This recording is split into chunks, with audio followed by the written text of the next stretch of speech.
A'udzubillahi minasyaitonirrajim. Bismillahirrahmanirrahim. Assalamualaikum warahmatullahi wabarakatuh. Alhamdulillahirabbil alamin wassalatu wassalamu ala asyrafil anbiya'i wal mursalin wa ala alihi wasahbihi ajmain. Amma ba'd. Bersyukur kita kepada Allah Subhanahu wa taala dengan limpah dan kurnia-Nya. Alhamdulillah, kita masih lagi diberi kesempatan oleh Allah Subhanahu wa taala untuk melaksanakan ibadah, dan seterusnya kita dapat menyaksikan program Tanyalah Ustaz Biar Tahu Jangan Keliru. Apa khabar penonton-penonton sekalian?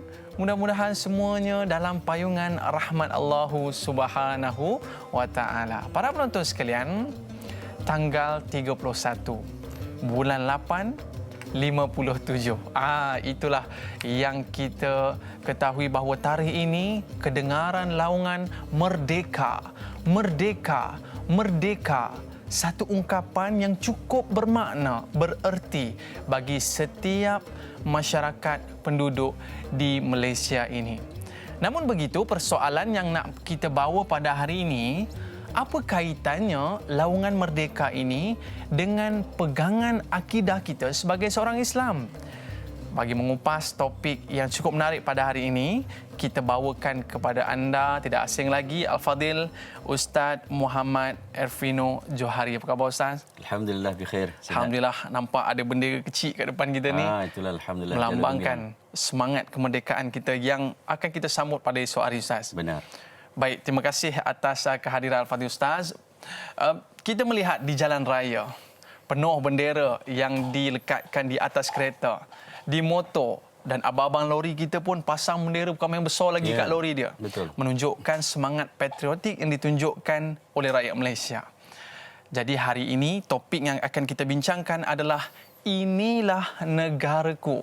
Dalam topik perbincangan akidah, mungkin ada sesuatu perkara yang penting yang boleh kita bincangkan, negaraku, kaitannya dengan pegangan akidah kita sebagai seorang Islam. Sebagai mukadimahnya Ustaz, mungkin para penonton kita ada nak bersama dengan Al-Fadhil Ustaz, boleh call kita di talian 03 7726 1603 atau boleh WhatsApp kita di talian 0111 233 6480 atau terus ke Facebook Tanyalah Ustaz TV3. Jangan lupa tekan butang suka dan kongsi agar lebih ramai yang mendapat manfaat dalam pertemuan kita pada hari ini. Baiklah Ustaz, sebagai mukadimahnya, topik yang cukup menarik kita bincangkan. Semua sayangkan Malaysia. Inilah negaraku. Dipersilakan Ustaz. Bismillahirrahmanirrahim. Assalamualaikum warahmatullahi wabarakatuh. Alhamdulillah wassalatu wassalamu ala Rasulillah Sayyidina Muhammad wa ala alihi wa ashabihi ajma'in. Terima kasih pada Da'i Aiman yang dihormati dan juga semua penonton dan pengikut setia program Tanyalah Ustaz TV3. Subhanallah, memang tajuk kita ini tajuk yang sebenarnya menggetarkan jiwa. Adanya jalur gemilang di hadapan kita ini, subhanallah, memberikan gambaran betapa kita ini akan menyambut kemerdekaan ulang tahun yang ke-63. Orang kata bukan kaleng-kaleng 63 ini daripada sudut umurnya, kematangannya, kesesuaiannya, adaptasinya dengan kehidupan masyarakat yang ada di Malaysia. Daripada sudut negaraku, di mana boleh kita katakan ini adalah merupakan negara saya ataupun negaraku, sekurang-kurangnya sebuah negara itu diasaskan di atas 4 unsur ataupun 4 ciri. Pertama, dia mesti ada tanah. Tanpa tanah, tanpa kawasan yang bersempadan, yang digazetkan, maka ia tidak dipanggil sebagai negara. Ada tanah, kemudian tidak ada rakyat, juga tidak dipanggil sebagai negara. Kerana itu kena ada tanah, dan yang keduanya ada rakyat yang menduduki kawasan tersebut secara tetap, bukan secara sekejap-sekejap dan sebagainya. Yang ketiga, ada tanah, ada rakyat, tetapi tidak ada kerajaan ataupun pemimpin, itu juga tidak akan diklasifikasikan sebagai negara. Dan akhirnya yang melengkapkan kategori negara ini ialah ada tanah, ada rakyat, ada pemimpin dan ada kedaulatan, ada kehormatan dan kemuliaan. Perkataan daulat datang daripada bahasa Arab, iaitu daulatun, yang membawa makna negara. Tetapi sesebuah negara itu dianggap sebagai imej negara untuk disayangi, untuk dicintai, untuk diberikan segala bentuk usaha dan sumbangan jasa bakti Dia perlu ada keempat-empat perkara ini, dan ia sebenarnya bukan anjuran mana-mana persatuan, pertubuhan, kepimpinan dan sebagainya. Cinta kepada negara atau bahasa Arab disebut sebagai hubbul watan. Kita gunakan perkataan watan itu, watan di dalam bahasa kita, yang membawa makna negara. Dia adalah merupakan anjuran yang disyarakkan di dalam agama. Dia adalah merupakan sunnah baginda Rasulullah sallallahu alaihi wasallam. Bicara tentang sunnah, apa sahaja yang Nabi kata, yang Nabi buat, yang Nabi lakukan, dan kesepakatan persetujuan Nabi di atas apa yang direncanakan dan dilaksanakan oleh para sahabat, takrirnya itu ianya adalah merujuk kepada persoalan-persoalan yang besar seperti akidah, ibadah dan sebagainya. Saya teringat sepotong hadis baginda sallallahu alaihi wasallam sebagai pemuka bicara kita. Hadis sahih riwayat Imam Bukhari rahimahullahu taala. Dia menyatakan, kana Nabi sallallahu alaihi wasallam idza qadima min safarin. Apabila Nabi sallallahu alaihi wasallam balik daripada outstation, balik daripada travelling, balik daripada luar daripada Madinah, kemudian fa'absara darajatil Madinah, maka dia sampai dah dekat, dia nampak istilahnya tangga-tangga Madinah, ataupun dah dekat sangat dengan Madinah, dah nampak kota Madinah, negaranya itu. Apa yang Nabi buat? Awda'ana qatahu, maksudnya asra'a biha. Nabi SAW akan mempercepatkan larian ataupun mempercepatkan pecutan kenderaan yang dia naik. Yang pertama, naqah, dia naik unta. Dalam riwayat yang lain, harrakat dabbah, iaitu Nabi naik apa sekalipun, kuda ke dan sebagainya, Nabi akan mempercepatkan agar lebih cepat sampai. Dan ini dinyatakan oleh para mufassirin.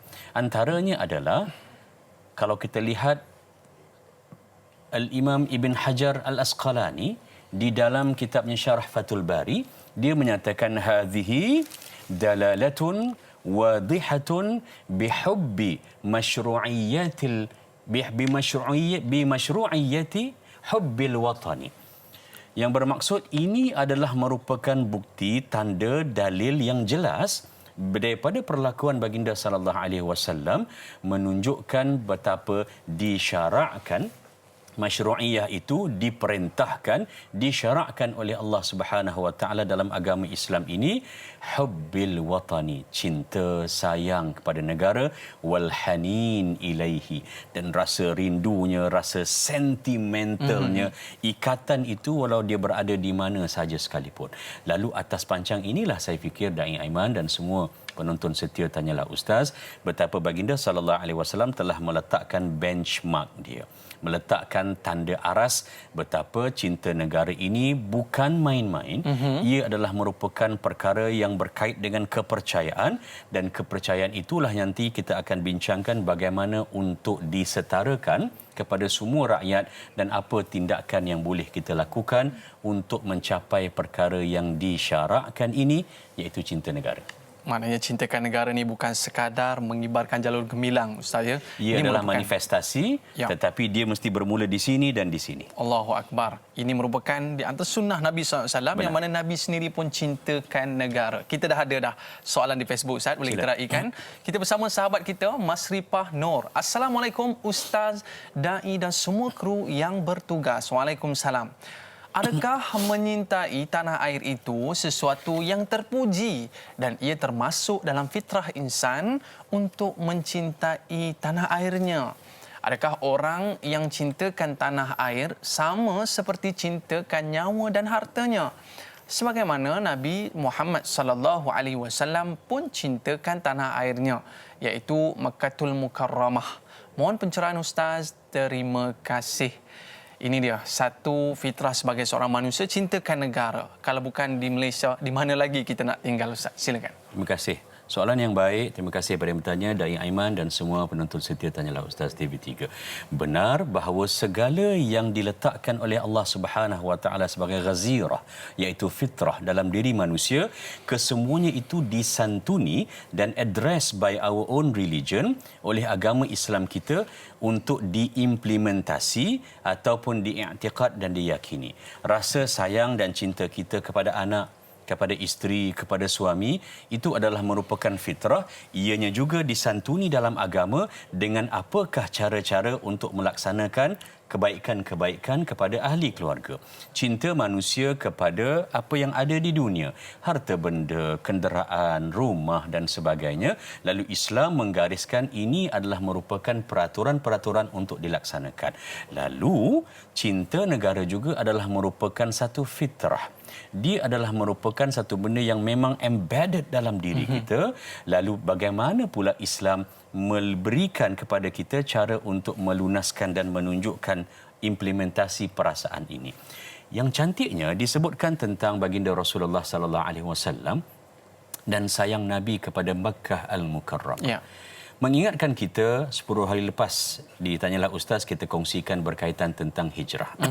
Lalu ketika baginda sallallahu alaihi wasallam dan Sayyidina Abu Bakar As-Siddiq radhiyallahu an berhijrah daripada Makkah ke Madinah. Semua orang tahu, ikut jalan bawah sikit, turun dalam sekitar 6 batu, bersembunyi sekitar dalam Gua Thur dan kemudian sambung perjalanan ikut arah menuju ke arah laut hingga akhirnya sampai di satu tempat di tengah-tengah lebih kurang antara Makkah dengan Madinah, dan tempat ini dinamakan sebagai Al-Juhfah. Kalau kita ikut peta perjalanan hijrah Nabi masuk semula ke laluan yang biasanya diikuti dan dilalui oleh kafilah-kafilah perdagangan daripada Makkah ke Madinah. Nama tempat ini Al-Juhfah. Nabi kenal tempat itu. Ini adalah laluan balik semula ke Makkah. Nabi baru saja tinggalkan Makkah kerana ditindas dan juga diberikan perilaku yang buruk oleh kaumnya. Lalu apa kata Nabi? Sambil memandang laluan dan memandang ke arah selatan, ke arah Makkah, kata Nabi dalam sepotong hadis yang sahih, ada dalam Syarah Fathul Bari, tulisan Ibn Hajar Al-Asqalani, kata Nabi, ma atyabuki min baladin. Wahai Makkah, engkaulah sebaik-baik tanah, engkaulah sebaik-baik negara. Berapa kali agaknya pernah kita katakan begitu kepada negeri kita ataupun negara kita sendiri. Subhanallah, kadang-kadang jangankan jauh pergi ke Batam ke Singapura ke, kadang-kadang kita dah lupa untuk sebut tentang nama negara kita. Belum lagi selatan Thailand dan sebagainya. Lalu Nabi kata, ma atyabuki min baladin. Wahai Makkah, engkaulah sebaik-baik negara dan tanah. Wa ma ahabbaki ilayya, dan betapa aku sangat-sangat cinta kepadamu wahai negaraku Makkah. Laula anna ahlaki akhrajuni minki ma sakantu ghairaki. Kalau sekiranya aku ini, kalaulah tidak kerana sikap buruk pendudukmu. Lihat, buruk macam mana pun 13 tahun, setiap hari tidak pernah sunyi Nabi dengan segala bentuk tomahan, fitnah, cabaran, penindasan. Nabi tidak pernah menyalahkan negaranya. Ya. Nabi tidak pernah menjatuhkan imej negaranya itu. Nabi menyatakan, kalaulah tidak kerana sikap buruk pendudukmu yang mengeluarkan aku daripadamu, masakan tu ghairaki, aku tidak akan tinggal menetap di mana-mana tempat yang lain, tak akan ku pilih tanah yang lain kecuali negaraku ini, tanah tumpah lahirku, iaitu Makkah Al-Mukarramah. Bila Nabi menyatakan sedemikian, menunjukkan betapa rindunya, patriotiknya baginda sallallahu alaihi wasallam terhadap Makkah. Allah Subhanahu wa taala mendengar. Lalu Allah menurunkan Jibril alaihi salam. Diriwayatkan Jibril ini turun, sepakat para mufassirin menyatakan ayat ini turun di Al-Juhfah antara Mekah dengan Madinah, dan Jibril bawa ayat Al-Quranul Karim yang ke-85 dalam surah Al-Qasas. Surah Al-Qasas ayat 85. Sila rujuk. A'udzubillahi minasyaitanirrajim. Innalladzi farada 'alaikal Qur'ana la radduka ila ma'ad. Yang bermaksud sesungguhnya dia, iaitu Allah Subhanahu wa taala, yang memfardukan, mewajibkan, menurunkan kepada kamu Al-Quranul Karim. Yakinlah, percayalah, beriktikadlah bahawa Allah juga yang berkuasa dan dia akan mengembalikan kamu semula wahai Muhammad kepada ma'ad.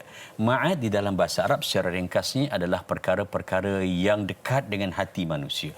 Perkara-perkara yang dirindui, yang disukai, yang dicintai. Kerana itu akhirat juga disebut sebagai ma'ad. Untuk menunjukkan bahawa kita ini mesti ada rasa untuk sayang dan cinta kepada negara akhirat ataupun dunia akhirat itu sendiri. Lalu ma'ad di sini yang dimaksudkan adalah, kata Ibn Abbas radhiyallahu anhuma, rujuk ila Makkah. iaitu menunjukkan bahawa Allah bawa kamu hijrah. Kamu sedih, jangan risau, yakinlah Allah akan pulangkan kamu semula ke tempat yang kamu suka, yang kamu cintai, iaitu pulang semula ke Makkah. Dan selepas 8 tahun, semua orang tahu Fathul Makkah, Nabi SAW Allah izinkan balik semula ke negaranya. Seronok tak terkira saya. Allah teringat waktu belajar dulu saat kita lama di luar negara, kemudian pulang ke Malaysia, ya Allah seronoknya duduk di tanah air sendiri. Benar. Ni. Baik Ustaz, kita nak melihatkan bahawa inilah cara sayangnya Nabi SAW kepada negaranya sendiri. Jadi bagaimanakah yang dimaksudkan dengan sayang itu? Adakah setakat I love you? Ataupun you love me. Tapi mungkin ada tindakannya. Kita akan bicarakan selepas ini. Banyak lagi perkara yang akan kita bincangkan. Kita berehat seketika. Kembali dalam Tanyalah Ustaz, biar tahu, jangan keliru.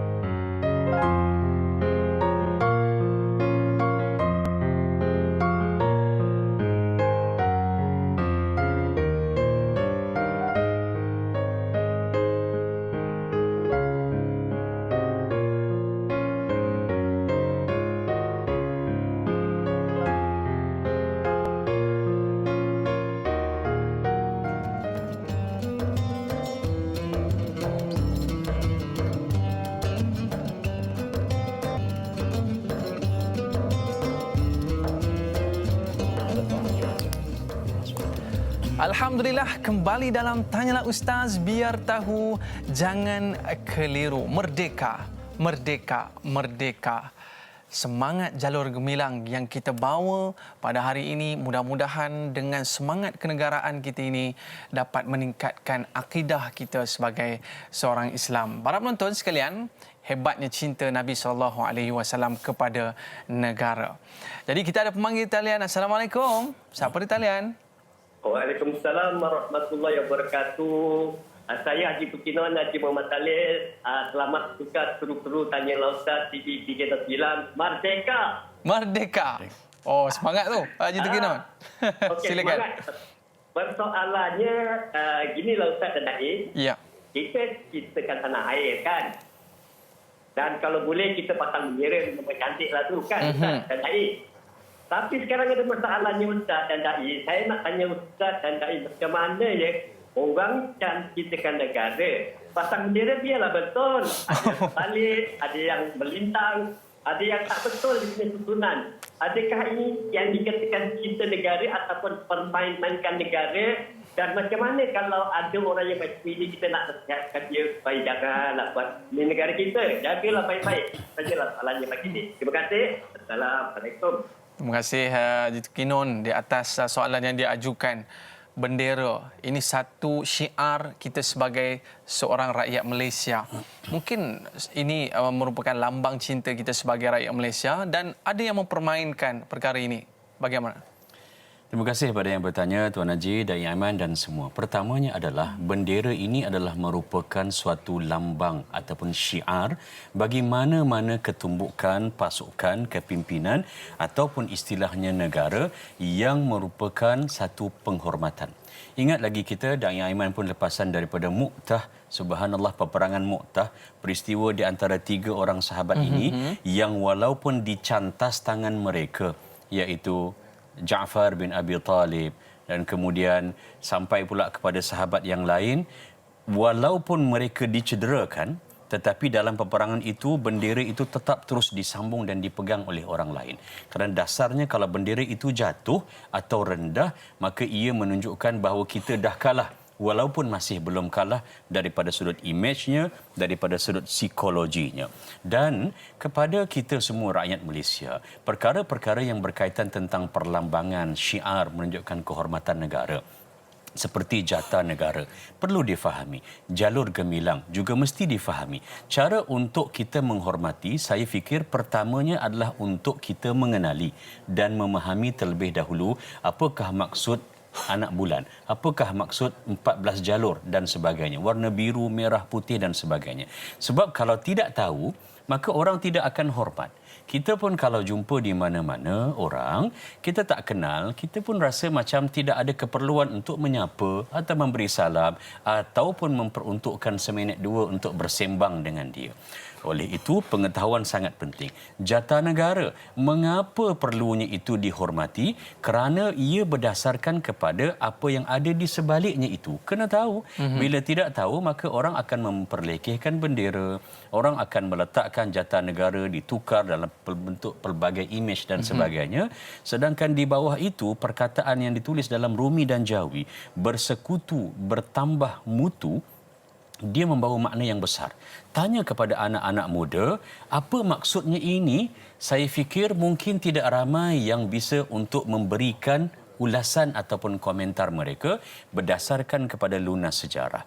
Ia membawa maksud selepas daripada 447 tahun negara kita ini dilingkungi ataupun dijajah oleh orang-orang luar dan orang-orang asing, dan kemudian kita mencapai kemerdekaan. Subhanallah, kita telah pun dipecah-pecah dan kemudian diperintahkan secara runcit. Bila sesuatu komuniti yang besar, yang bersatu, kemudian dipecahkan, maka mudah untuk orang lain masuk.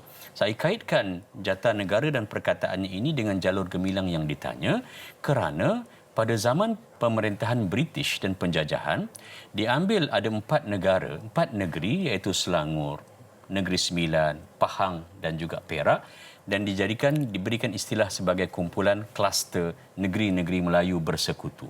Mengapa? Kerana 4 negeri ini terpaksa akur untuk terima residen, ibarat menteri besar yang dilantik daripada orang British untuk memerintah dan mentadbir negeri mereka.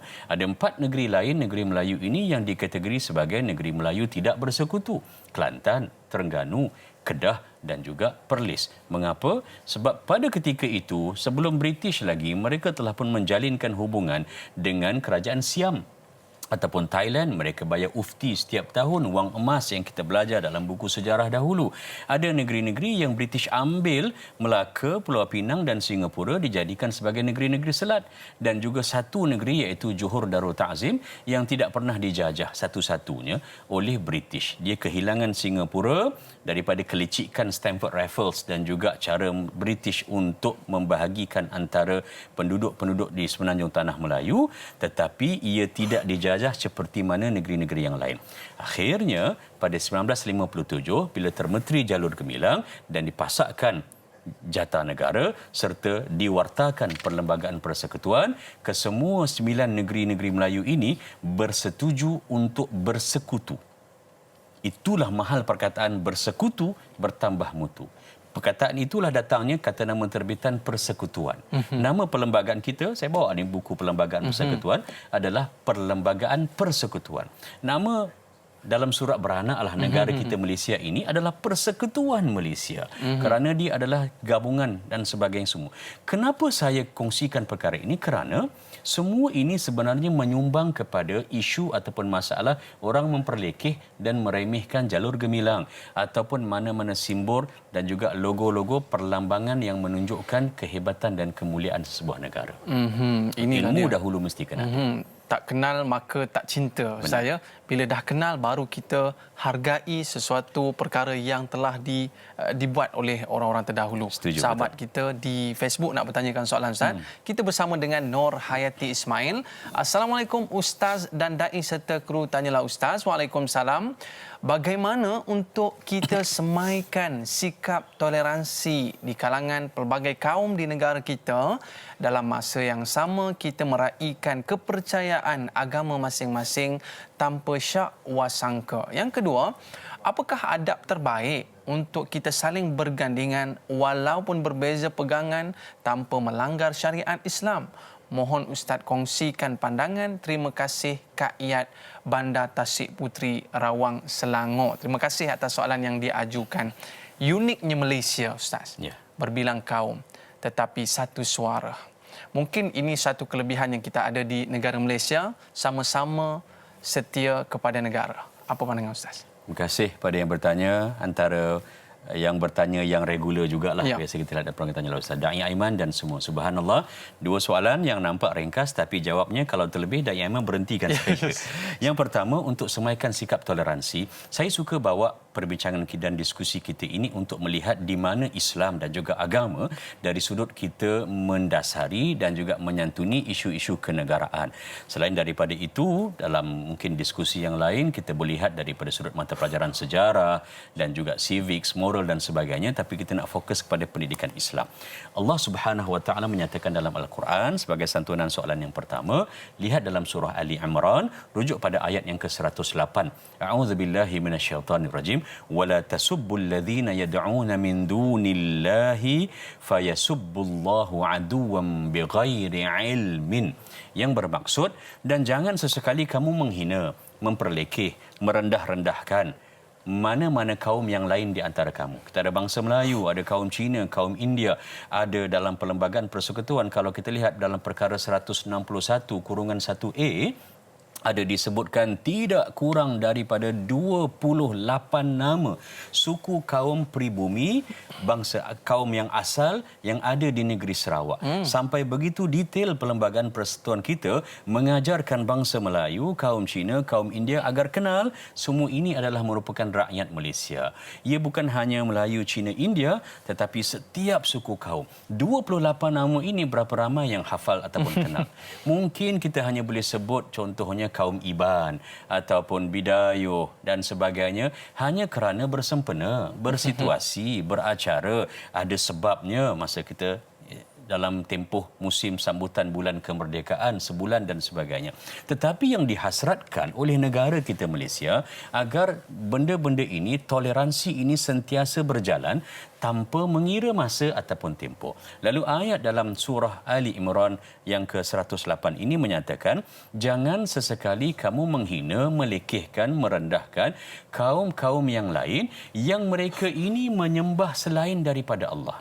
Artinya pada pancang agama yang kita bawa di dalam program ini, mereka yang mempunyai atau beragama lain, mengamalkan agama lain, jangan dihina mereka.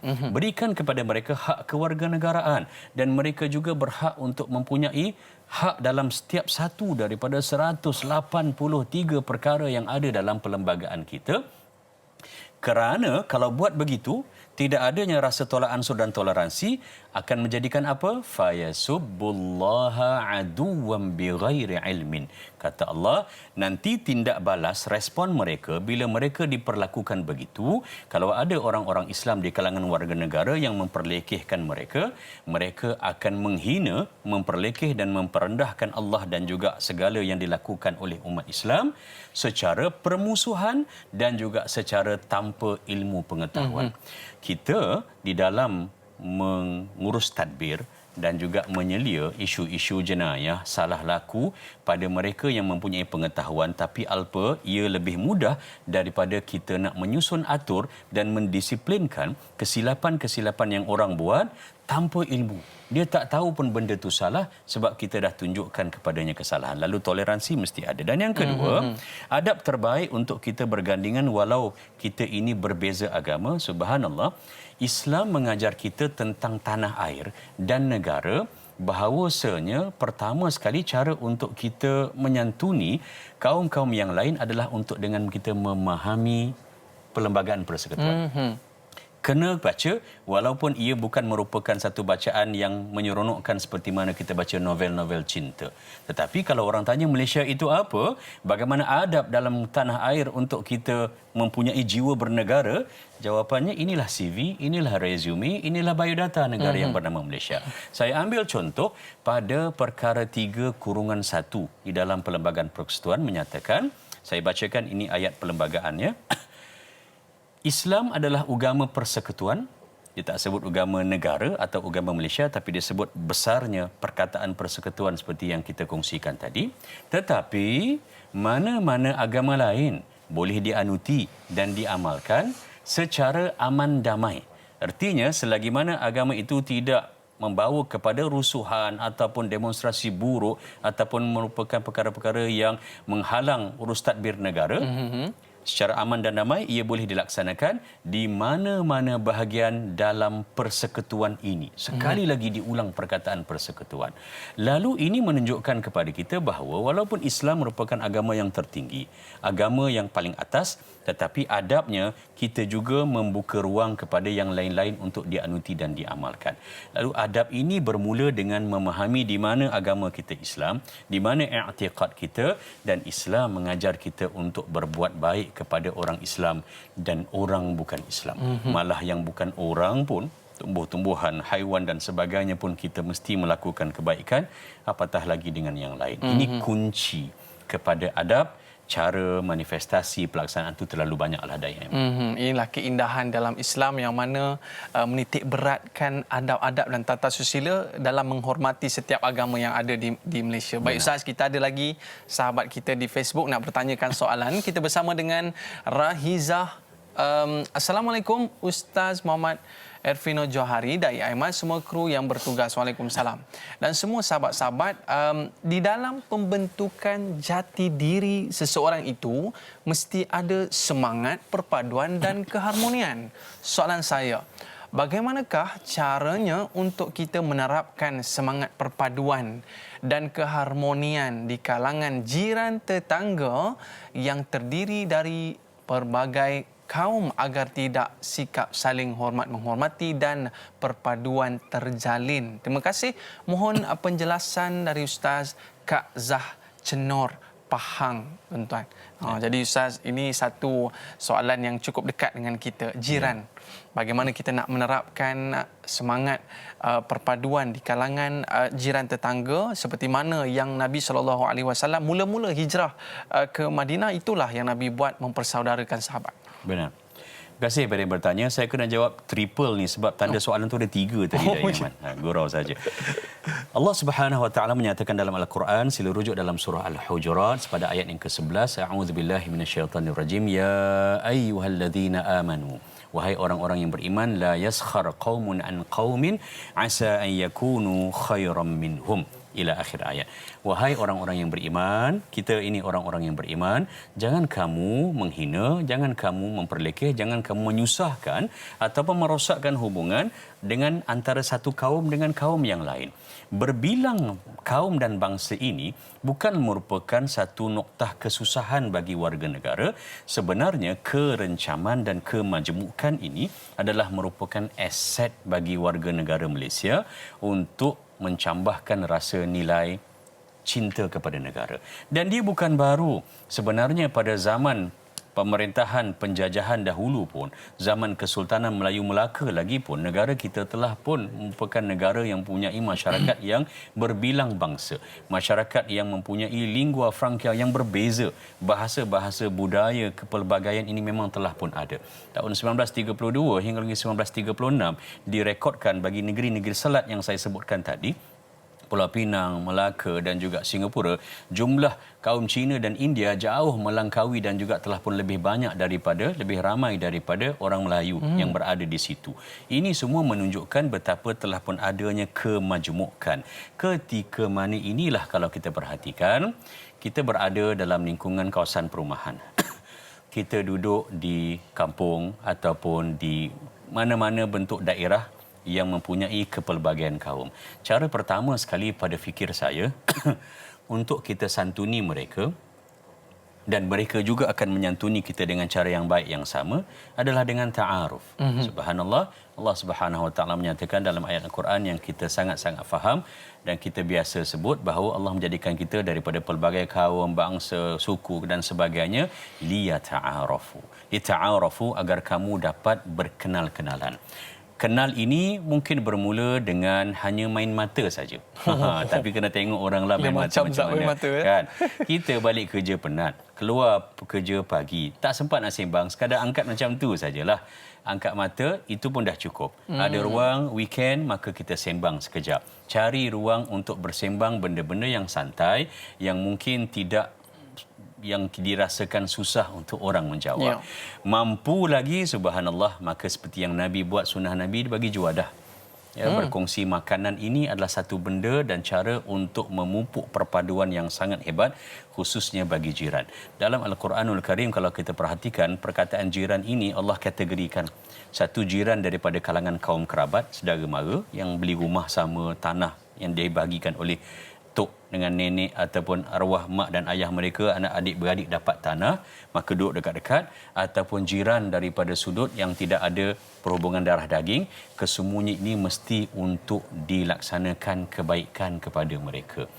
Perpaduan ini kadang-kadang rasa cinta negara ini, saya nak bawa balik semula kepada tajuk negaraku kita ini, dia bukan sekadar dengan cara ceramah ataupun diskusi ilmiah, buat wacana dan sebagainya, tapi kadang-kadang dengan sapaan yang biasa, dengan bahasa badan dan riak muka yang lembut dan manis, ia juga menyumbang banyak sebenarnya untuk perpaduan antara kaum. Inilah yang kita harapkan dalam kita duduk secara berjiran ini. Kita perlu menerapkan perpaduan di antara kita. Mana tahu saat kita susah nanti Ustaz, siapa nak nolong kita kan? Sungguh. Baik Ustaz, kita banyak lagi nak jawab persoalan daripada para penonton kita. Tapi kita berehat seketika. Kembali selepas ini dalam Tanyalah Ustaz, biar tahu, jangan keliru.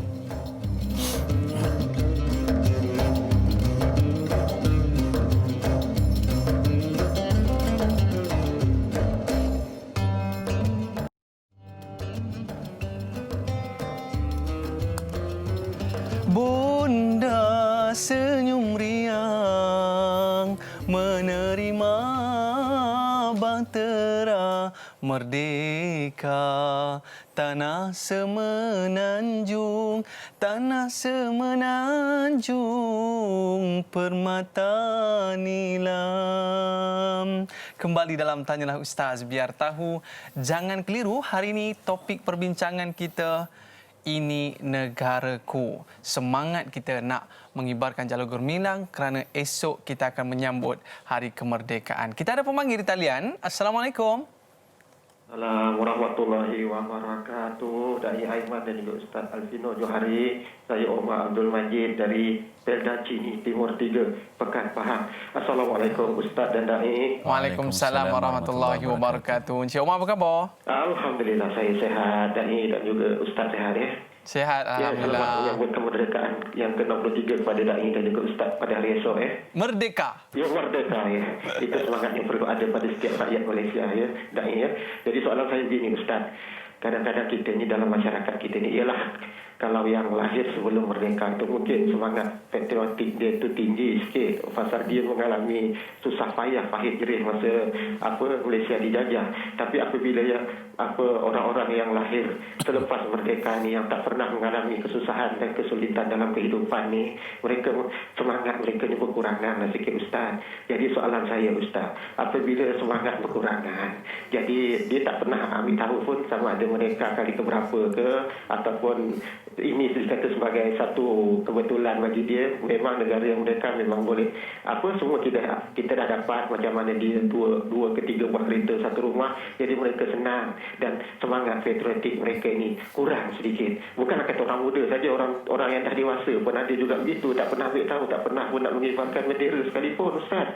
Jadi persoalan saya, adakah ia bercanggah dengan syariat Islam, bagaimana Nabi pun sayang kepada negara yang sebagaimana Ustaz menyebut tadi. Itu soalan saya Ustaz dan Dai. Terima kasih banyak Ustaz dan Dai. Assalamualaikum. Waalaikumsalam warahmatullahi wabarakatuh. Terima kasih Encik Omar. Semangat patriotik pagi ni ya Ustaz.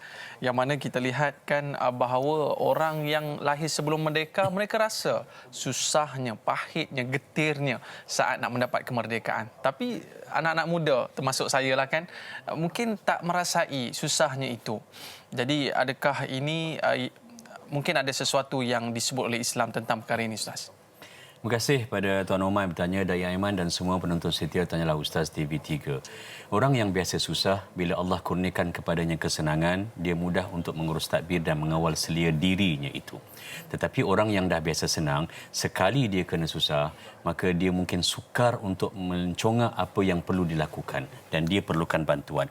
Bantuan yang ingin kita berikan, subhanallah, daripada sudut pancang, sudut agama adalah untuk memberikan dapatan kepadanya berkaitan tentang kenegaraan dan betapa Islam amat mementingkan cinta negara sehingga ianya itu dibawa masuk ke dalam faktor akidah. Saya nyatakan nanti kenapa.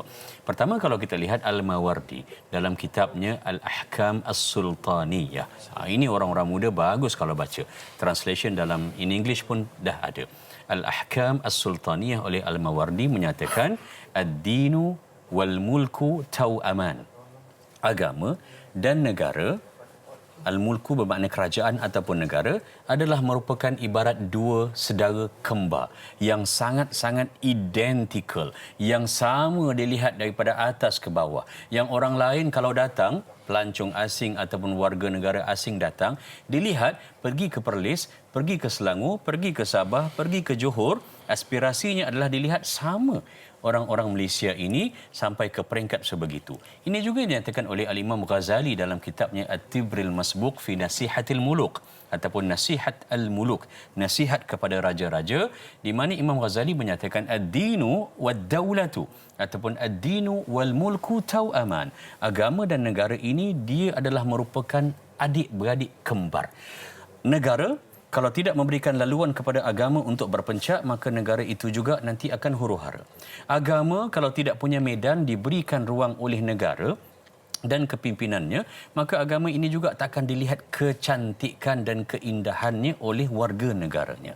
Kerana itu, yang dinyatakan oleh Tuan Omar tadi, saya ingin ambil sepotong firman Allah Subhanahu wa taala dalam surah Ibrahim, lihat pada ayat yang ke-35. A'udzubillahi minasyaitonirrajim. Wa idz qala Ibrahimu rabbij'al hadzal balada amina wajnubni wa baniya an na'budal asnam. Tatkala Nabi Ibrahim AS berdoa kepada Allah Subhanahu wa taala bila ketika mana dia berada di Makkah, di mana selepas dibina Kaabah itu sendiri, apa kata Nabi Ibrahim doanya? Rabbi ja'al, wahai Tuhan, jadikanlah hadzal balada, negara ini, al-balad. Dalam Quran pun ada satu surah nama surah al-balad, bermula dengan la uqsimu bihadzal balad. Negara ini ya Allah, jadikanlah ia amina, aman, damai, tenang dan harmoni. Ini adalah merupakan aset yang paling penting dalam negara. Kemewahan kadang-kadang boleh menjadikan orang lupa tentang nikmat dan manisnya aman damai itu. Orang yang seperti mana disebut Tuan Omar tadi, yang dahulu mungkin pernah merasakan kesusahan, rasa peritnya ketika ada rusuhan kaum dan sebagainya, mereka nampak betapa pentingnya aman, damai, tenang dan harmoni.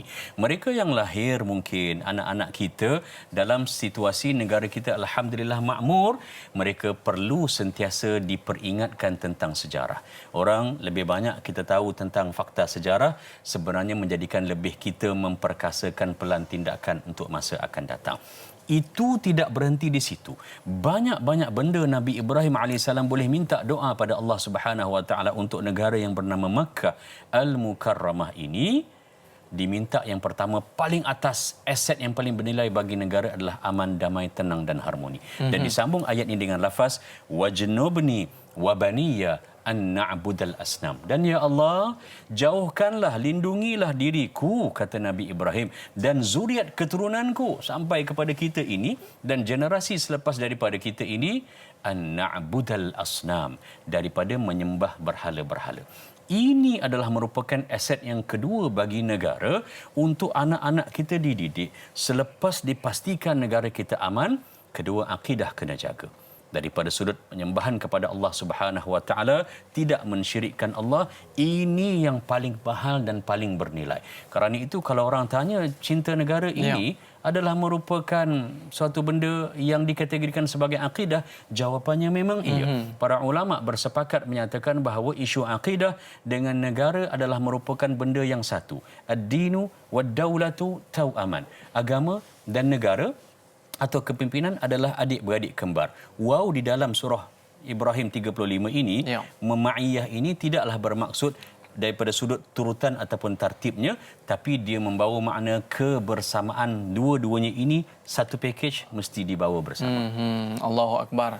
Paling utama dalam sesebuah negara itu, paling mahal sekali lah saya, adalah keamanan saya. Subhanallah. Jadi kita ada sahabat kita di Facebook bersama dengan Ayub Ahmad. Assalamualaikum Ustaz, Dai serta kru yang bertugas. Waalaikumsalam. Apakah yang dimaksudkan dengan negara? Adakah ada perbezaan antara negara yang dibentuk oleh Rasulullah SAW, yakni negara Madinatul Munawwarah dengan negara yang wujud akhir zaman ini? Mohon pencerahan Ustaz, biar tahu, jangan keliru. Terima kasih. Mungkin ada sesuatu yang boleh Ustaz kongsikan tentang bagaimana pahit getirnya Nabi SAW membina sebuah negara yang cukup hebat, iaitu Madinatul Munawwarah, dan perbezaannya dengan negara akhir zaman ini. Ya. Terima kasih kepada yang bertanya. Sebenarnya soalan ini besar ruang lingkupnya. Kita boleh respon dan boleh jawab daripada pelbagai sudut. Jadi kalau sekiranya ada sudut yang saya mungkin tidak sempat untuk respon, tidaklah dianggap bahawa soalan itu tidak dijawab. Saya harap dapat difahami sebegitu, Dai Aiman dan semuanya. Bicara kita tadi pada ayat 35 surah Ibrahim, sebenarnya dalam ungkapan yang lebih kurang sama, sila rujuk pada ayat yang ke-126 dalam surah Al-Baqarah. Ayat 126 surah Al-Baqarah sebagai sebahagian daripada respon saya terhadap jawab soalan daripada YB Ahmad. YB Ahmad. Iaitu Allah Subhanahu wa taala berfirman, wa idz qala Ibrahimu, sama macam tadi, Rabbi ja'al hadha baladan amina. Yang membezakan antara yang awal tadi dengan yang ini, ayat Ibrahim 35 dengan Al-Baqarah 126, adalah perkataan al-balad, negara itu, satunya nakirah, satunya ada alif lam ma'arifah. Satu satu lagi the dalam bahasa Inggeris. Kemudian Allah dinyatakan warzuq ahlahu minas thamarati man amana minhum billahi wal yaumil akhir. Kemudian Allah kata, dan kurniakanlah kepada penduduknya ini tanam-tanaman, buah-buahan, tanah yang subur kepada orang yang beriman kepada Allah dan juga beriman dengan hari akhirat. Hingga akhir. Mengapa? Kalau kita perhatikan, di antara pandangan seperti mana tulisan Ibn Arabi ataupun ulama Syafi'iyah dalam mazhab Syafi'i menyatakan bahawa ini adalah merupakan gambaran betapa Allah Subhanahu wa taala nak tunjukkan bila Nabi Ibrahim doa, dia doa benda ini dua kali. Pertama, masa mula-mula dihantar isterinya itu Hajar dan anaknya, puteranya Nabi Ismail AS letak di Makkah. Masa itu Makkah kering kontang, kosong, tak ada apa-apa. Lalu digunakan dalam sirah nakirah, dalam bentuk yang tidak ada alif lam pada perkataan al-balad. Tapi bila Nabi datang semula, kemudian datang kaum Jurhum minta izin pada Hajar dan juga Ismail AS untuk duduk dan berkomuniti di Makkah.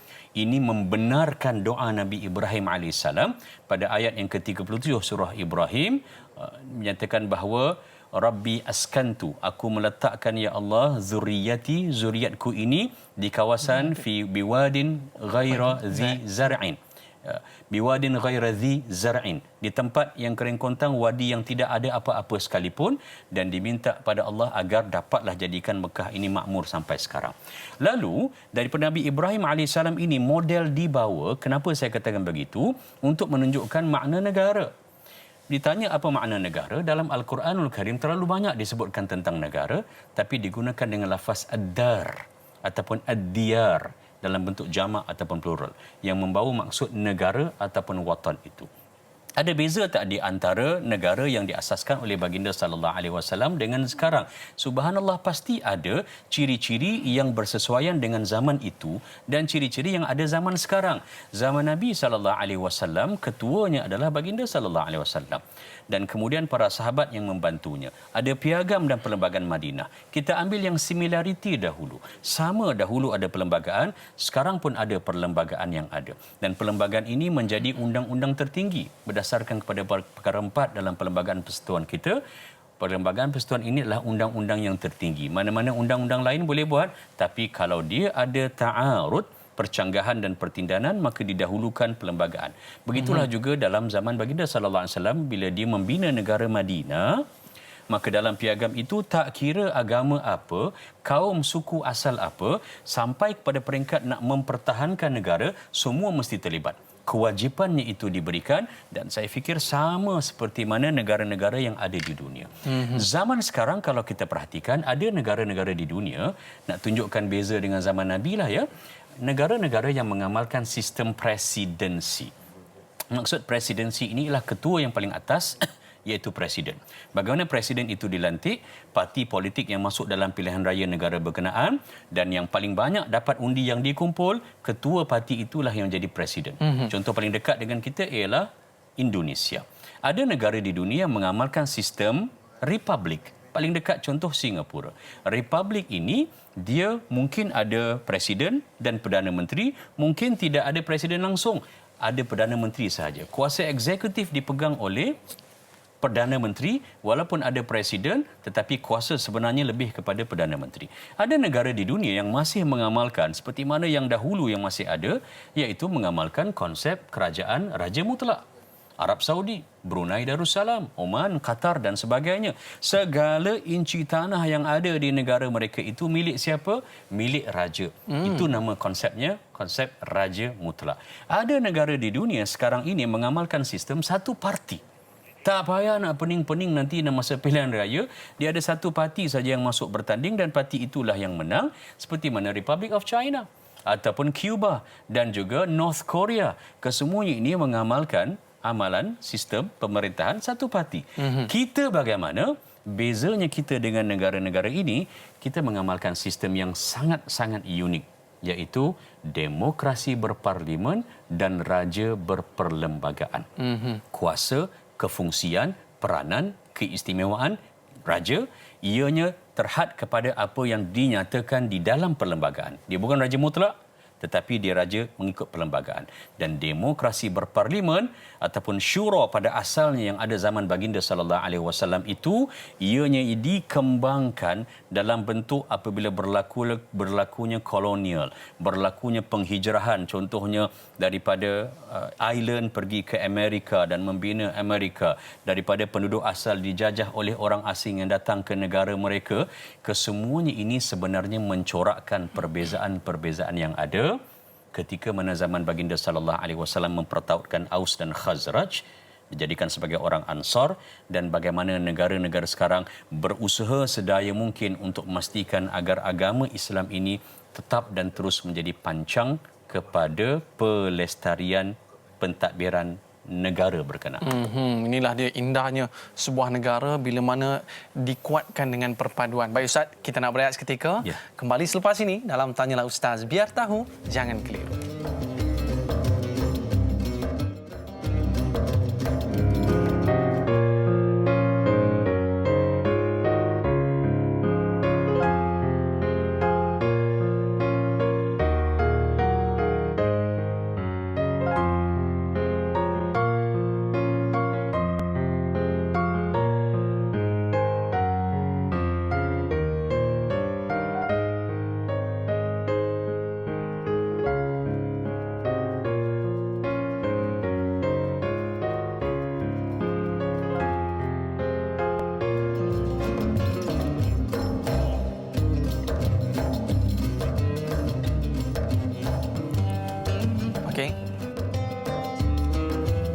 Alhamdulillah, kembali dalam Tanyalah Ustaz, biar tahu jangan keliru. Hari ini topik akidah membincangkan tentang ini negaraku, tanah tumpah airku. Di mana lagi kalau bukan di Malaysia.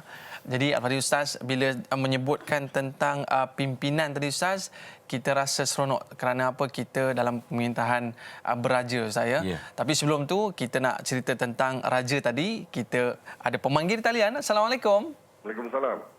Siapa di talian? Abdullah Pandai Abdul Serman. Silakan tuan.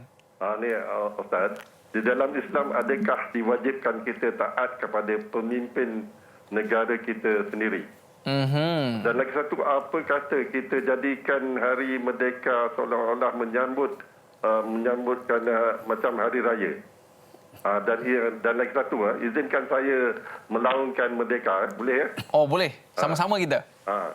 Merdeka! Merdeka! Merdeka! Merdeka! Merdeka! Merdeka! Terima kasih. Terima kasih Cik Abdullah. Semangat kemerdekaan ni. Ya. rasanya kalau atas kereta dia penuh bendera agaknya. Jadi Ustaz, ini satu perkara yang kita cukup seronok bila mana kita melihat bagaimana kepatuhan kita kepada pemimpin itu. Yang keduanya adalah kita nak sambut merdeka ni macam hari raya, Ustaz. Apa pandangan Ustaz? 3 soalan dalam satu. Yang pertamanya, terima kasih kepada yang bertanya, Dai Aiman dan semua, benar taat pada pemimpin adalah merupakan kewajipan. Iaitu berdasarkan firman Allah Subhanahu Wa Taala yang setiap hari Jumaat bagi kaum muslimin dia akan dengar ayat ini tak pada khutbah yang pertama, khutbah yang kedua. Ya ayyuhallazina amanu atiiullah wa atiiur rasul wa ulil amri minkum. Kena taat. Baginda Rasulullah sallallahu alaihi wasallam ada menyantuni terlalu banyak hadis-hadis sahih berkaitan taat kepada pemimpin. Antaranya alaika as-sam'u wat ta'ah. Kena taat, kena dengar dan kena patuh fi makrahika wa mansya'itka. Pada benda-benda yang kamu suka dan pada benda-benda yang diarahkan pada kamu yang kamu tak suka. Tak suka pun. Tak sukalah buat benda ni, tapi itu diarahkan oleh pemimpin kita, baik di peringkat organisasi, jabatan, syarikat, sampailah pada peringkat negara. Ketaatan itu kena ada. Nabi letakkan dia punya garis pancang sempadan, as-sam'u wa ta'ah fi ghairi ma'siyatillah. In yu'mar in yu'mar bi ma'siyatillah fala sam'a wala ta'ata atau kama qala. Hadis Nabi yang bermaksud hendaklah kamu taat dan patuh, dengar dan patuh pada pemimpin selagi mana pemimpin itu tidak menyuruh kamu untuk buat benda-benda yang maksiat. Itu garisannya, Ustaz. Itulah sempadannya dengan perkara-perkara yang mengundang kemurkaan Allah Subhanahu Wa Taala. Pemimpin keluarga, organisasi, negeri dan negara. Sekiranya ada pemimpin yang menyuruh kamu untuk melakukan perkara yang maksiat pada Allah Subhanahu Wa Taala, fala sam'a wala ta'ata. Sudah tidak ada lagi ketaatan, sudah tidak ada lagi dengar. Kena dengar dan juga kena patuh. Yang kedua tadi soalan tentang bagaimana kita boleh merayakan kemerdekaan seperti ini macam hari raya.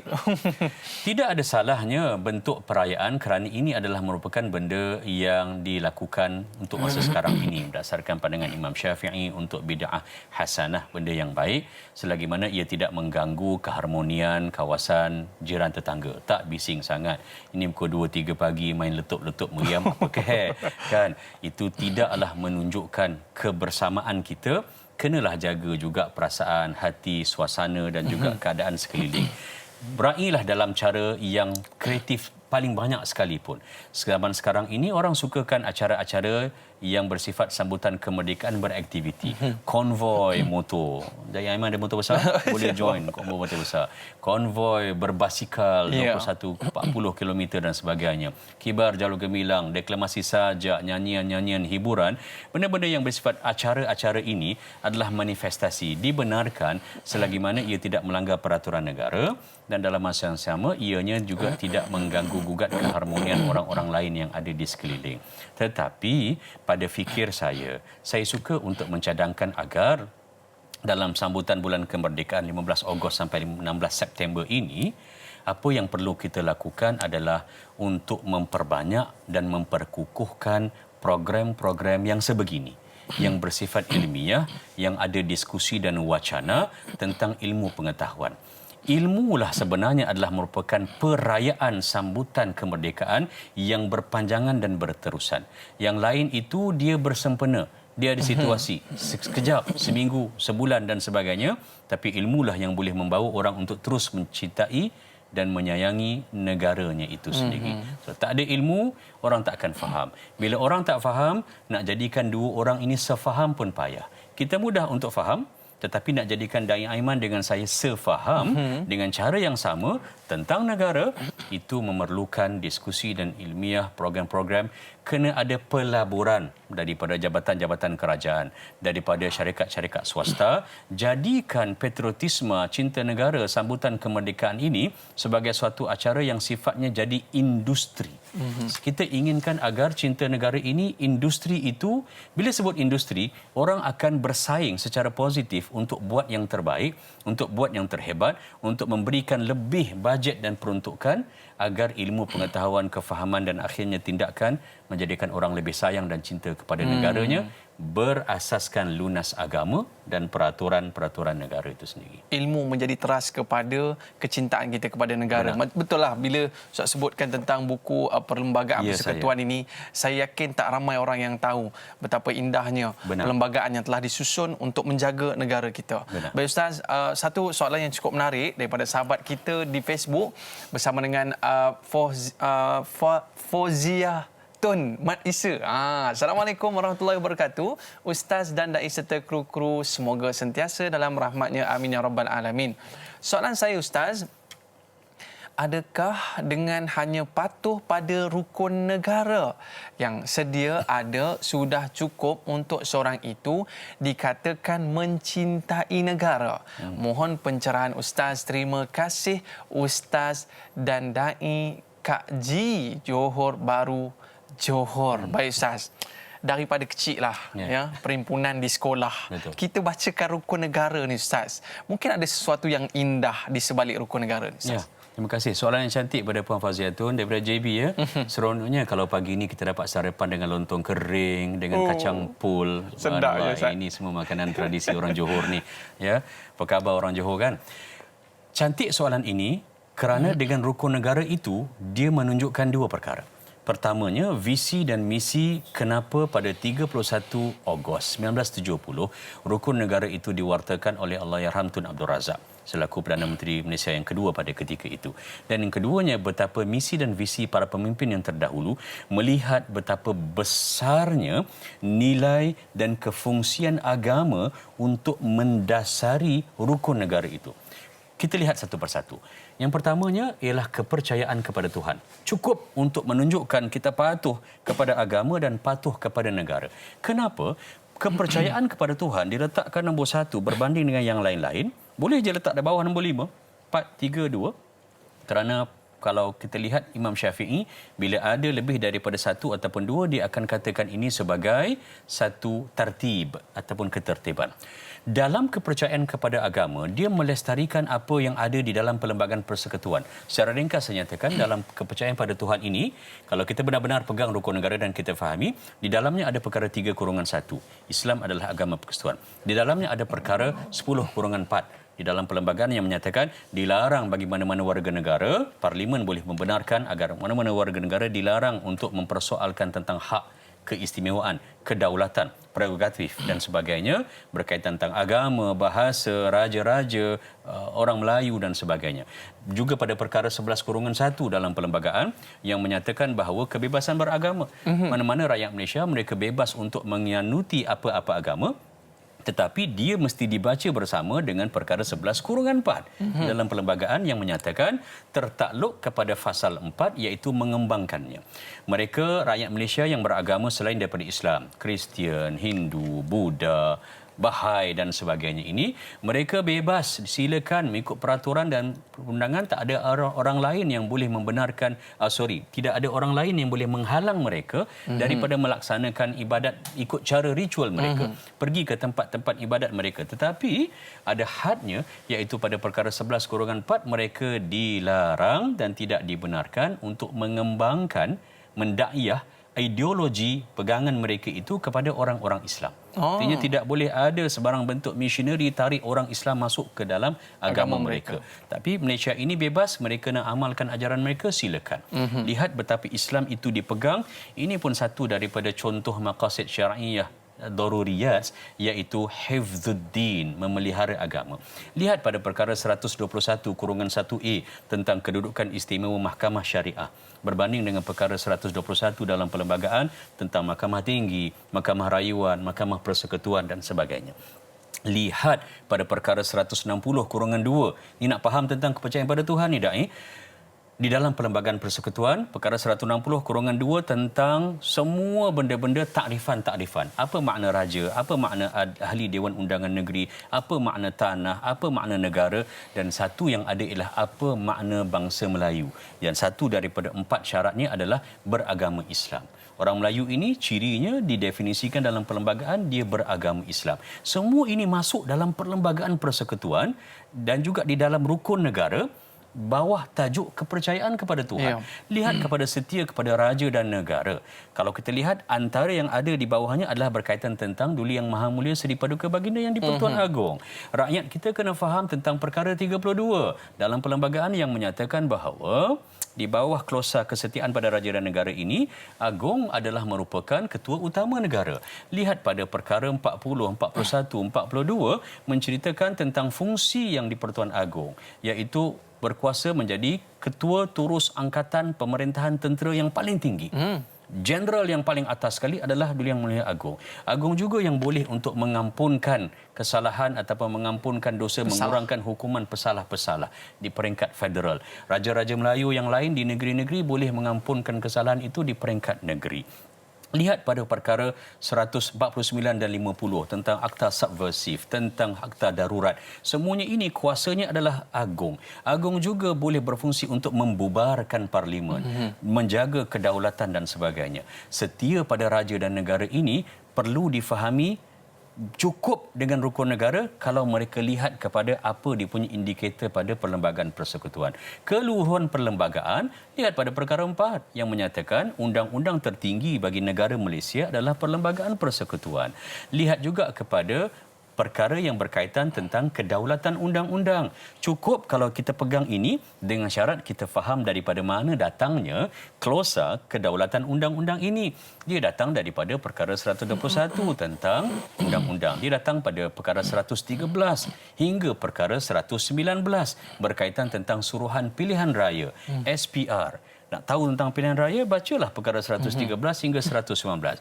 Dia berkaitan tentang perkara 25, kelucutan kewarganegaraan. Warga negara Malaysia, kalau kita lihat perkara 25 dai dalam perlembagaan persekutuan, dinyatakan bahawa ianya tidak dibenarkan ataupun tak boleh dah jadi warga negara Malaysia, tak boleh ada sesiapa sahaja yang nak melucutkan kewarganegaraannya kecuali pada perkara 25 kurungan 2 di dalam perlembagaan, kalaulah ada mana-mana warga negara Malaysia yang mereka ini melakukan apa juga percakapan atau perbuatan yang menunjukkan bahawa dia tidak taat kepada negara Malaysia, maka berdasarkan pada lunas undang-undang dia boleh dilucutkan kewarganegaraan. Tadi yang tanya contoh seperti mana sengaja menterbalikkan jalur gemilang, memijak-mijak gambar pemimpin dan juga memburukkan nama Malaysia di luar negara. Semua ini adalah merupakan antara contoh kalaulah kita menjadikan rukun negara itu dipegang benar-benar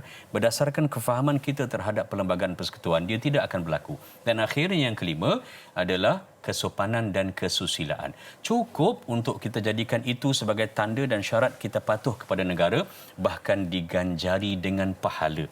Kesemuanya ini, kalau kita perhatikan, sopan dan santun, tidak menghina, tidak memperlekeh, menjatuhkan, buat suatu ikut undang-undang, kesemuanya ini bila digabung jalinkan, maka benarlah terserlah daruriyat di dalam maqasid syar'iyah bahawa perlembagaan persekutuan kita ini ada ruang dalam hifzuddin, menjaga agama, ada ruang dalam hifzun nafs, menjaga nyawa diri, menjaga harta keturunan dan sebagainya. Semua ini subhanallah adalah merupakan perkara yang mendasari CV, resume, biodata negara yang bernama Malaysia. Jadi peganglah rukun negara, jangan sekadar ikrar, tapi kena faham di mana indikatornya pada perlembagaan persekutuan dan di mana punca kuasa sumbernya daripada Al-Quranul Karim dan hadis. Terpegun saya mendengar apa yang Ustaz hujahkan tentang perlembagaan ini. Maknanya ia telah disusun dengan rapi ini supaya apa? Mereka dapat faham apakah itu rukun negara. Benar. Yang kita sebutkan selama ini. Baik Ustaz, kita ada sahabat kita di Facebook bersama dengan Mar WKN. Assalamualaikum Ustaz dan Da'i. Waalaikumsalam. Saya ingin bertanya, apa pandangan Ustaz jika ada yang tidak mencintai negaranya sendiri dengan sikap suka memuji negara lain? Apakah dengan menjaga alam sekitar, bantu-membantu dan bersifat patriotik bermakna ia mencintai negaranya? Terima kasih. Ini satu pangai juga Ustaz. Macam Ustaz sebutkan sebentar tadi, suka menyebutkan tentang negara orang lain. Ya, yang mengatakan negara luar ni lagi baik daripada ni. Dan adakah ini menunjukkan bahawa kita tak cinta negara? Baik. Banyak lagu-lagu patriotik, malah lagu-lagu yang bersifat seni. Ya. Kalau zaman saya dululah, kumpulan Alley Cats, ya, Allahyarham Datuk Sudirman menyanyikan lagu-lagu dengan lirik-lirik yang menunjukkan bahawa negara ini adalah merupakan tanah air, pergi ke mana sekalipun, hujan emas di negeri orang, hujan batu di negeri kita, baik lagi negara kita sendiri. Ini bukan benda baru. Ia adalah merupakan benda yang diasaskan ketika daripada zaman baginda Rasulullah sallallahu alaihi wasallam. Semua ingat lagi ketika mana Nabi sallallahu alaihi wasallam turun dalam keadaan menggeletar daripada Jabal Nur, turun selepas menerima gugusan 5 ayat wahyu yang pertama. Jibril kali pertama datang jumpa dan peluk Nabi untuk Iqra. Nabi balik kemula dan diselubung, ditutup dan diselimutkan oleh Khadijah, dan kemudian dibawa jumpa dengan siapa? Waraqah bin Naufal. Bawa kepada Waraqah. Indahnya dalam peristiwa perbincangan Nabi dengan Waraqah bin Naufal, Waraqah bin Naufal menyatakan bahawa kalau aku hidup lama lagi, aku akan bantu kamu wahai Muhammad, kerana kamu merupakan Nabi akhir zaman, penutup kepada sekalian Nabi. Dan kamu kena bersedia kerana kaum kamu iaitu Quraisy ini akan menyiksa kamu, akan menindas kamu. Bila Waraqah sebut begitu, Nabi tak rasa apa-apa. Nabi bersedia bahawa apa sahaja bentuk, kita kadang-kadang cerita bagai nak rak, orang memberikan kepada kita komen yang negatif. Itu adalah merupakan normal dan lumrah di dalam dakwah. Nabi bersedia. Tetapi bila Waraqah bin Naufal menyatakan bahawa mereka ayyukhrijuka, mereka akan mengeluarkan kamu, mengusir kamu daripada negara tanah tumpah darah kamu. Nabi terus berubah dan Nabi menyatakan, awa mukhrijihum, benarkah mereka ini nak mengusir aku? Ini Mekah, ini negara aku. Benarkah sampai ke tahap itu nanti penindasan dan bentuk penentangan mereka kepadaku? Subhanallah, sampai ke peringkat itu Nabi nak tunjukkan kepada kita betapa sayangnya dia kepada tanah airnya. Lalu kita ini, kalau nak memuji negara lain, ambil yang baik, tidak salah. Pengalaman saya alhamdulillah dengan tugasan-tugasan yang terdahulu membawa saya ke sekitar 50 buah negara.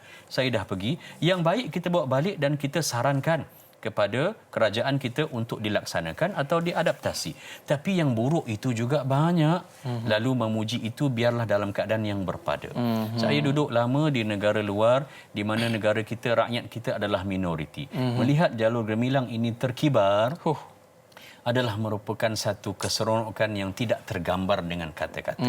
Kebanggaan itu walaupun kita ini bukan siapa-siapa pun, tetapi bila kita berada di luar dan melihat dapat pula mat-mat soleh dan minah-minah solehah yang boleh cakap bahasa kebangsaan kita, pada fikir saya ini merupakan satu kehebatan. Lalu boleh nak puji negara luar, tapi biarlah cari juga positivity dalam negara kita itu sendiri. Jadi Ustaz teringat saya waktu kita konvo, kita bawa naik bendera Malaysia atas pentas di negara orang. Allahu Akbar. Kita simpan dulu soalan sebentar tadi Ustaz. Kita dah tamat dah di TV3. Kita akan sambung 30 minit lagi di TV9. Kita berehat seketika, kembali dalam Tanyalah Ustaz, biar tahu jangan keliru.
Alhamdulillah kembali dalam Tanyalah Ustaz, biar tahu jangan keliru. Terima kasih para penonton yang terus setia bersama dengan kita pada hari ini.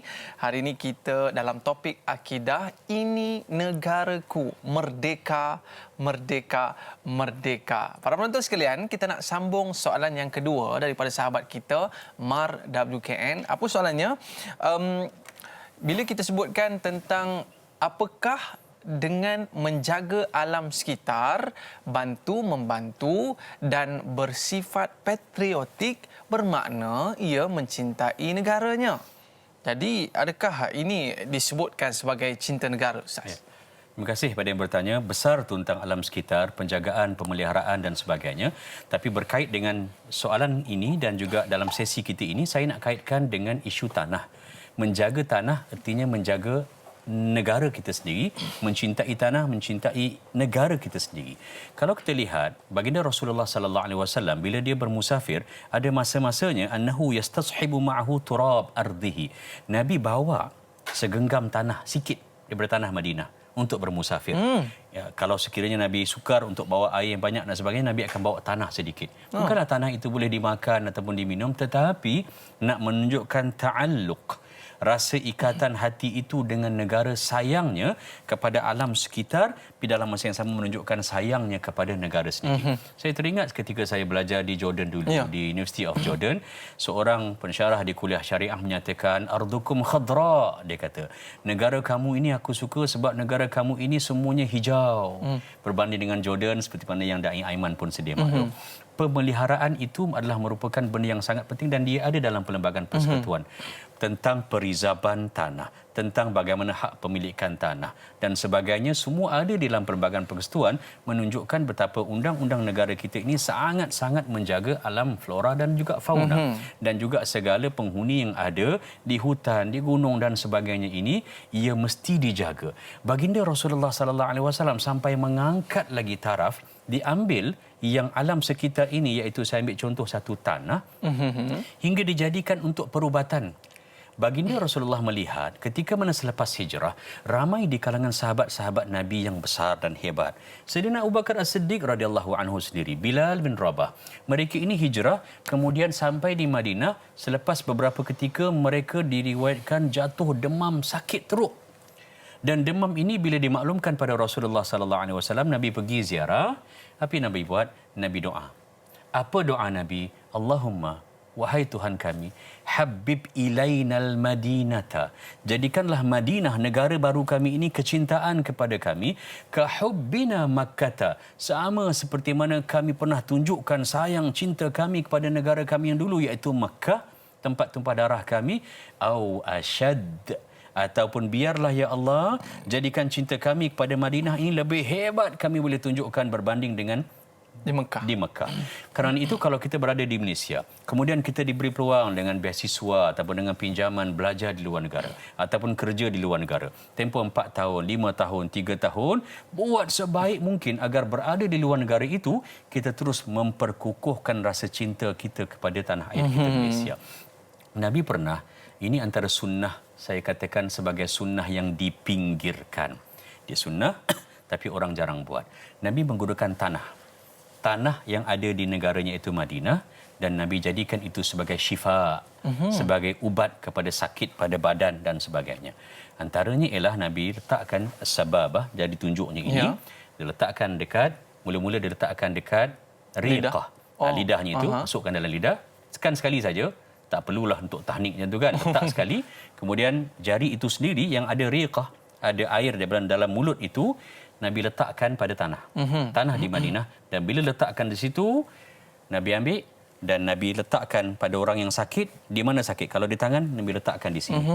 Dan Nabi berdoa pada, bila letakkan di situ, Nabi doa Bismillahi turbatu ardina, tanah daripada tanah negara kami ini, turbatu ardina biriqati ba'dina, daripada diri kami sendiri ini disatukan badan kita dengan tanah itu, yushfa saqimuna, mudah-mudahan disembuhkan orang yang sakit di kalangan kami, biizni rabbina, dengan izin daripada Tuhan kami. So ayah-ayah, ibu-ibu, anak jatuh tangga, sepit kat pintu dan sebagainya, sakit, terantuk, cubalah usahakan ini. Boleh para ulama menyatakan walaupun ia khusus asal untuk tanah Madinah, tetapi atas dasar cinta kepada negara, Islam meraihkan itu, maka boleh kalau sekiranya untuk kita buat. Ambil ni, letakkan kat lidah dalam mulut sikit, kemudian letak dekat tanah dan kemudian letakkan di mana. Kalau sakit di sini, letak di sini. Bismillah.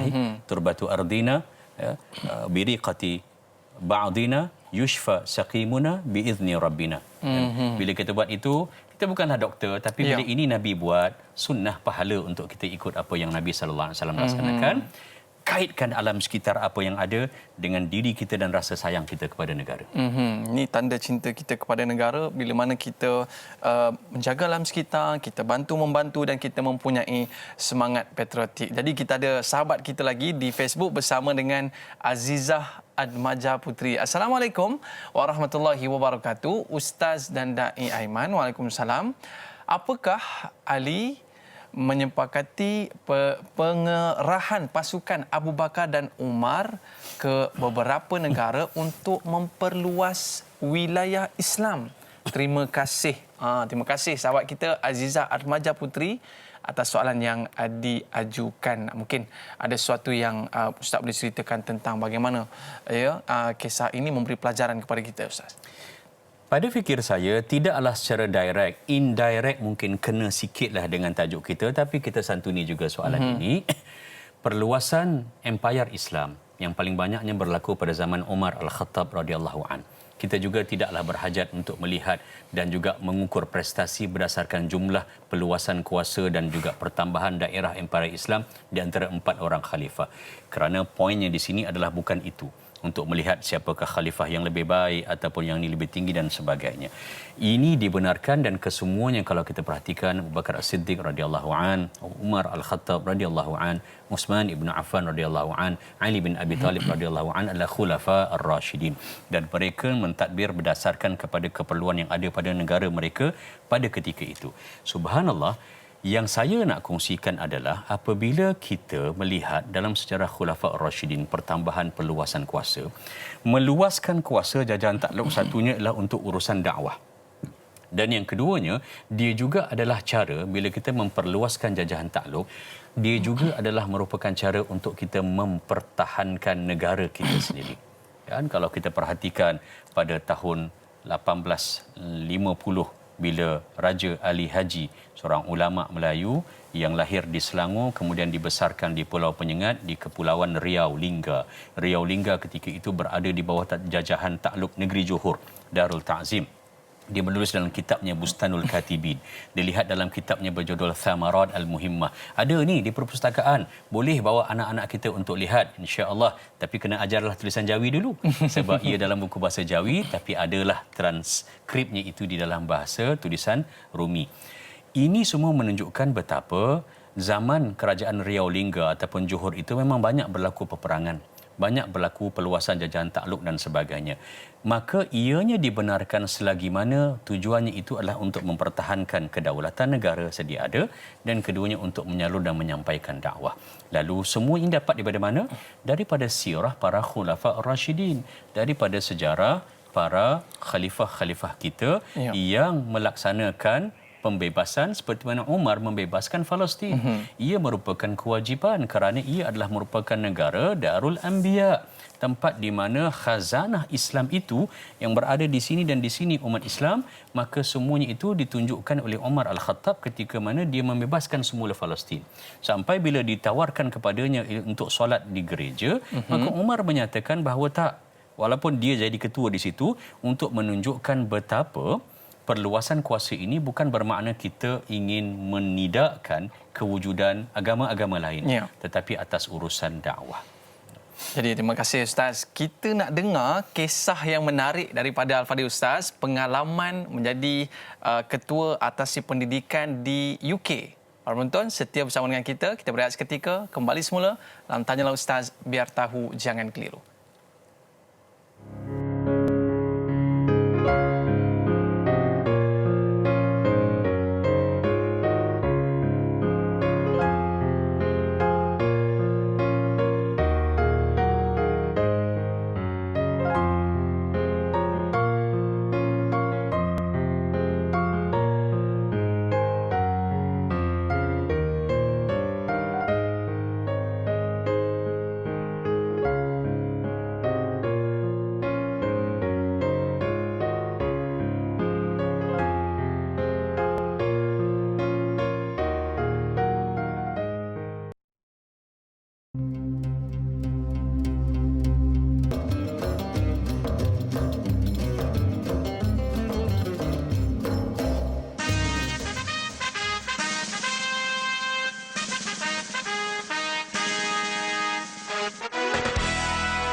hari bahagia, sambut dengan jiwa yang merdeka.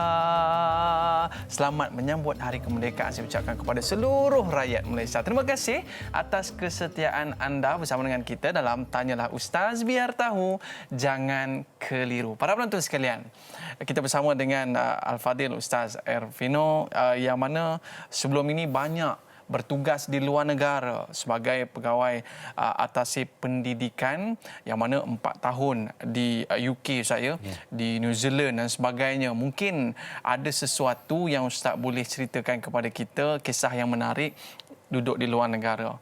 Tidak dapat tidak, Hindu juga tempoyak Ustaz ya. Mungkin ada perkara yang Ustaz boleh kongsikan. Benar, terima kasih. Terima kasih juga kepada semua yang pernah mengirimkan makanan-makanan autentik Malaysia ketika mana saya berada di luar negara. Sanggup kirim tu ikut pos laju. Alhamdulillah, terima kasih banyak. Antaranya lah kalau kita perhatikan adalah bagaimana kita meletakkan diri kita di luar negara sambil kaki kita di sini di mana langit dijunjung. Kan, di situlah kalau kita perhatikan di mana bumi dipijak, di situ langit dijunjung. Tetapi tetap membawa kita untuk melihat apa yang terbaik untuk negara kita.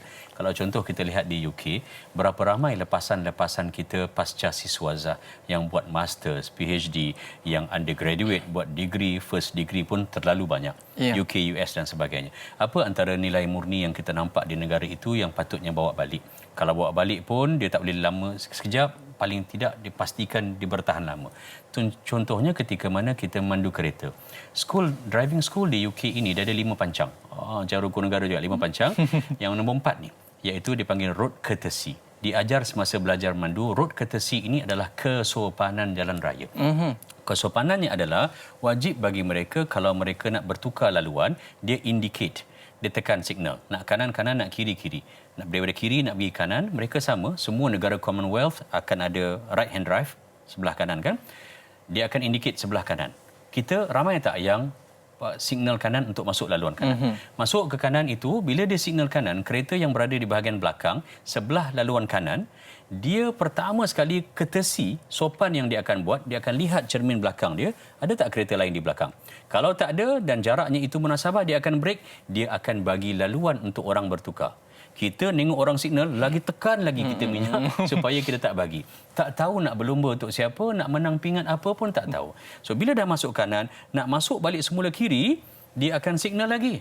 Kita biasa signal kanan saja, kiri jarang-jarang kita nampak. Kadang-kadang saja ada. So ke kiri. Selepas dia masuk itu, dia akan letak pasang hazard tu 2 kali.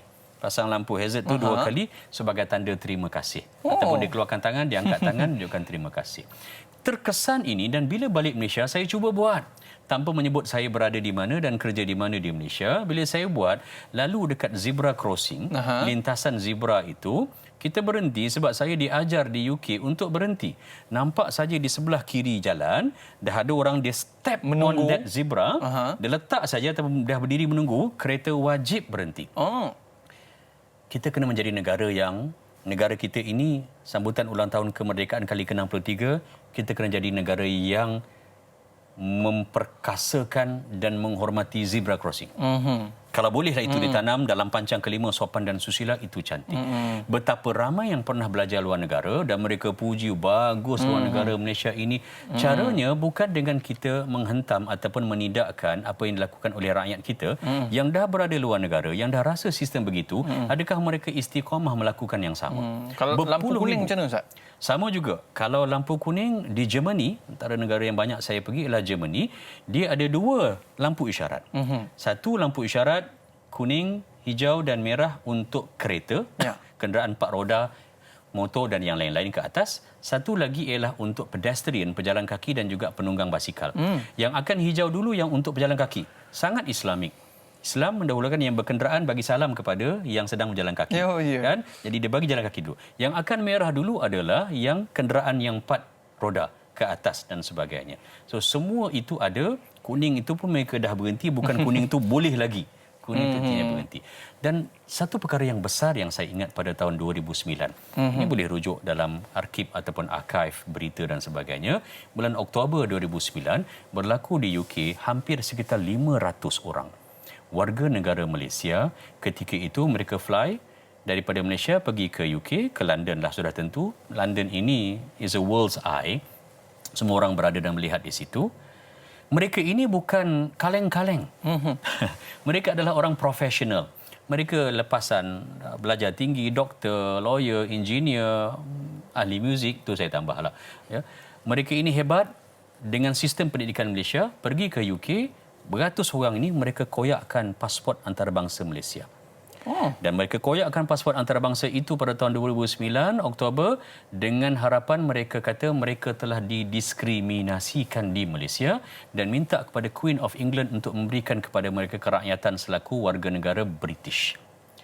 Bila dikoyakkan itu, maka Kementerian Luar Negeri kita pada ketika itu telah menunjukkan menerusi perkara Perlembagaan Persekutuan perkara 25/2 apa sahaja perbuatan ataupun tindakan yang menunjukkan tidak taat kepada ketua negara, tidak taat kepada raja, Duli Yang Maha Mulia Seri Paduka Baginda Yang di-Pertuan Agong, maka boleh dilucutkan kewarganegaraan. So no turning back.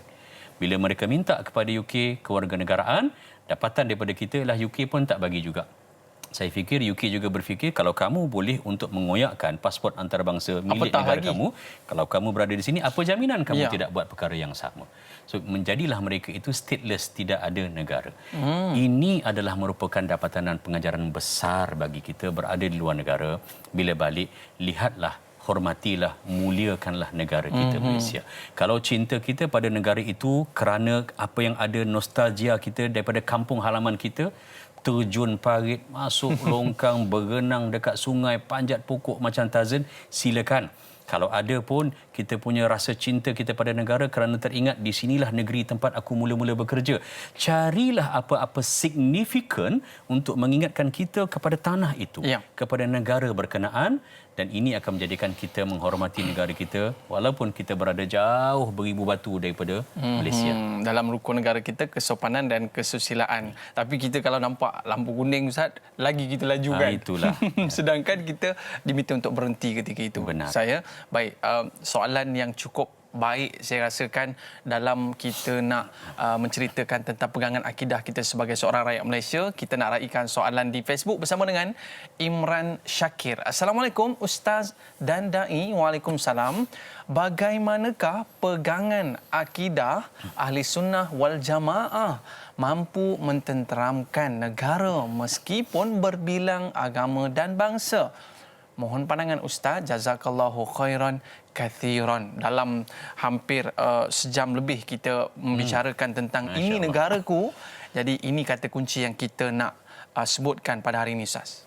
Baik, terima kasih pada yang bertanya, Dai Aiman dan semua. Di antara ciri-ciri besar akidah kita, akidah Ahli Sunnah wal Jamaah adalah adanya kita ini at-tawazun, keseimbangan daripada sudut emosi. Kita tidak terlalu syadid, keras, dan juga kita tidak terlalu longgar. Kita adalah merupakan umat wasata yang tengah-tengah. Dan cara yang termudah adalah dengan kita ambil dapatan apa yang ditinggalkan dalam Al-Quranul Karim dan pelaksanaannya oleh baginda Rasulullah sallallahu alaihi wasallam.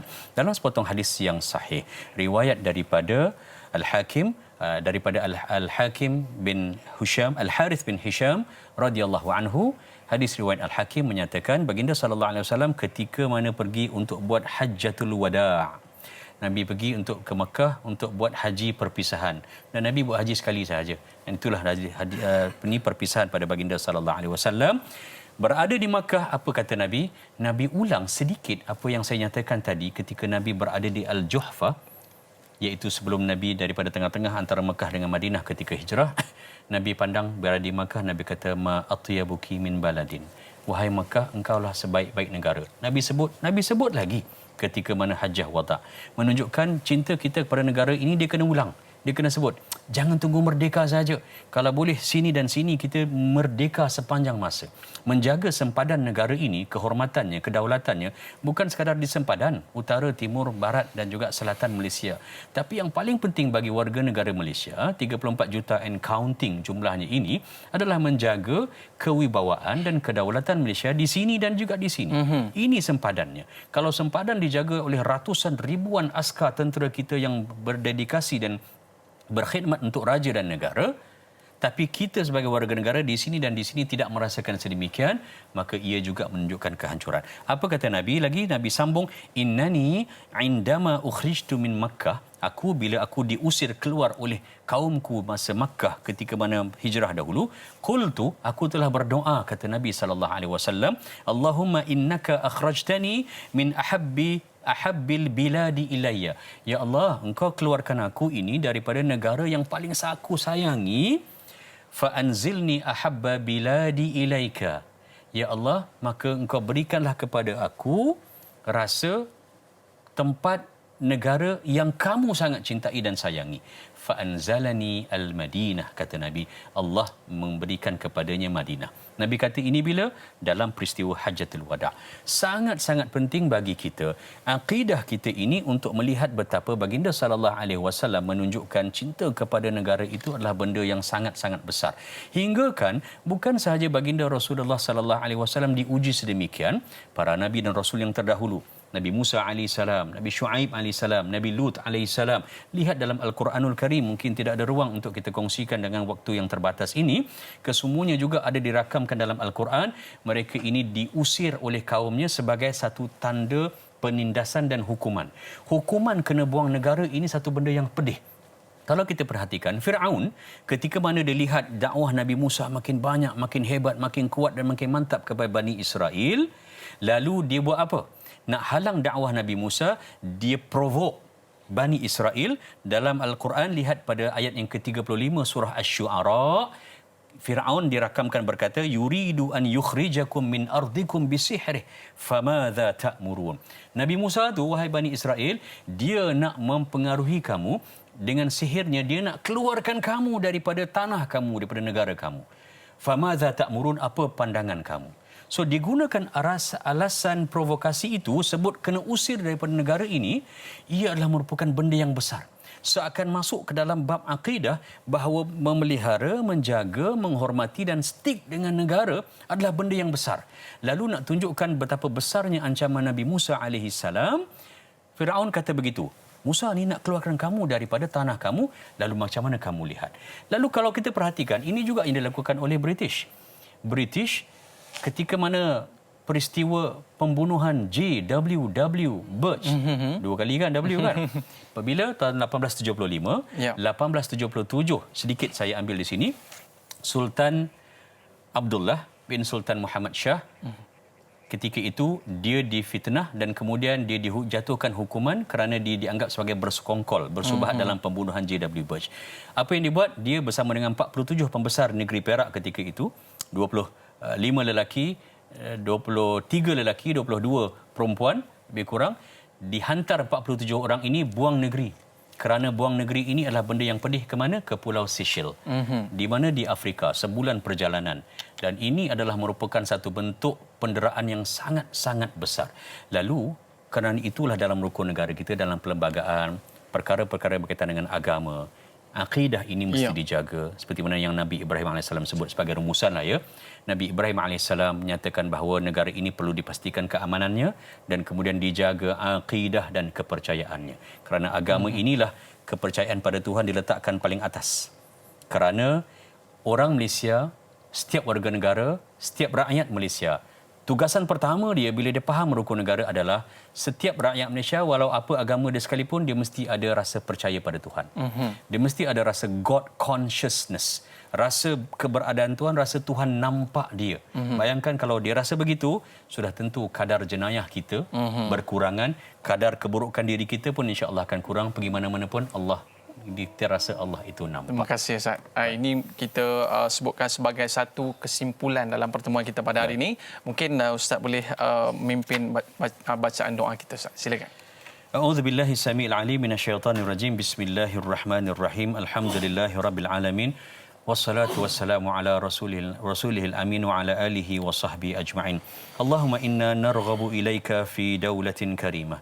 Ya Allah, kami mohon kepadamu, ya Allah, kurniakanlah kemuliaan, kehormatan, kesejahteraan kepada negara yang kami cintai ini. Tu'izzu bihal islami wa ahli.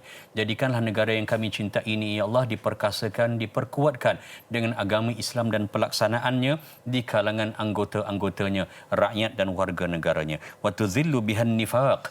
Jadikan jadikanlah negara kami ini ya Allah segala bentuk kemunafikan, segala bentuk hipokrasi, talam dua muka dan belut kepada negara sendiri itu dijauhkan daripada rakyat kami. Wa taj'aluna fiha minad du'a ila ta'atik. Ya Allah, jadikan cinta kami kepada negara ini sebagai wasilah cara perjalanan kami untuk berdakwah kepada manusia agar mereka mentaatimu. Wal qadah ila sabilik, dan menjadi kami ini pemimpin untuk ke arah jalanmu yang diredai olehmu ya Allah. Wa tarzuqana biha karamah ad-dunya wal akhirah. Jadikanlah cinta negara kami ini kepada negara kami Malaysia, sempena kemerdekaan ini sebagai cara untuk kami mendapat kemuliaan di dunia dan juga di hari akhirat. Bi rahmatika ya arhamar rahimin, dengan rahmat belas kasihanmu ya Allah. Rabbana atina fid dunya hasanah wa fil akhirati hasanah wa qina adzabannar. Wa sallallahu ala sayyidina Muhammad wa ala alihi wa sahbihi wa sallim. Walhamdulillahi rabbil alamin. Taqabbalallahu minna wa minkum. Amin amin ya rabbal alamin. Terima kasih Al-Fadhil Ustaz atas penjelasan yang cukup mantap pada hari ini. Para penonton, Merdeka Norma Baharu. Esok temu janji kita bersama dengan moderator sahabat saya Dai Azrin dan panel Datuk Ustaz Muhammad Kazim Ilyas. Merdeka Norma Baharu. Bagaimana? Kita nantikan esok kupasannya. Terima kasih atas kesetiaan anda. Mohon maaf di atas lanjur kata terlajak bicara. Saya Dai Aiman mengundurkan diri. Like dakwah, share ilmu. Assalamualaikum warahmatullahi wabarakatuh. Terima kasih Ustaz. Terima kasih kembali.